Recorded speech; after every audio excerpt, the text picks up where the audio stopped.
ఏ ధైర్యంతో నువ్వు ఈ పని చేశావు? నేను నిన్ను కాపాడతాననే ఉద్దేశంతోనా? ఏమిటి, తననేం చెయ్యకండి, వాడినేమి చెయ్యకండి, వాడిని క్షమించండి. వీడు ప్రేమించిన అమ్మాయిని ఎత్తుకెళ్లి పాడు చేశారు.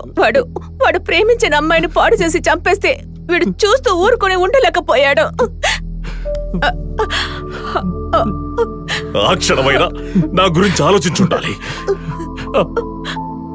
ఆ సమయంలో నాకు ఇంకేమీ తోచలేదు. మీరే నన్ను ఎలాగైనా కాపాడాలి. కాపాడాలా? నాకు అబద్ధాలు చెప్పడం రాదు. ఇంతవరకు చెప్పిందే లేదు. నేను చేసేవన్నీ ఒప్పు కాబట్టే నేను గర్వంతో తలెత్తుకు వెళ్తుంటాను. నేను ఆ విషయాన్ని దాచిపెట్టలేను. దాచిపెట్టానంటే ఇక విశ్వంగానే ఉండడు. కొన్ని పనులు చేసేటప్పుడు వెనుదిరిగి చూసుకోకూడదు. నీ తండ్రి చేస్తున్న తప్పుని క్షమిస్తావు కదూ?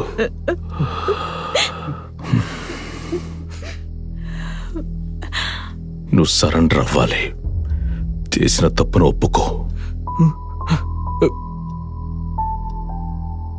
మీరు గొప్ప కమ్యూనిస్ట్గా ఉన్నారు కదా, మీ కొడుకునని నేను కూడా అలాగే ఉంటాను. అమ్మకి చెల్లికి నువ్వే అర్థమయ్యేలా చెప్పాలి. నువ్వురా. గర్వంతో నడవడం ఎలా అంటే, నేను చేసే పనులు సరైన రీతిలో ఉంటాయనే నమ్మకం.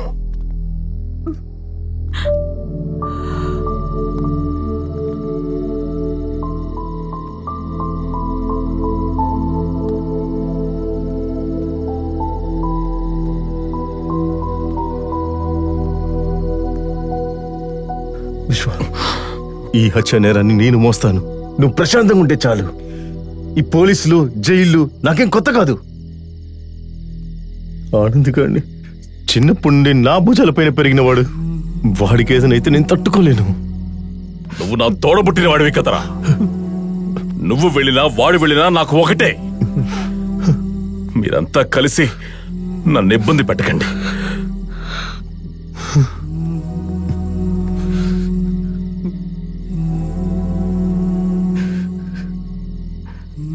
సర్లే, వదిలే.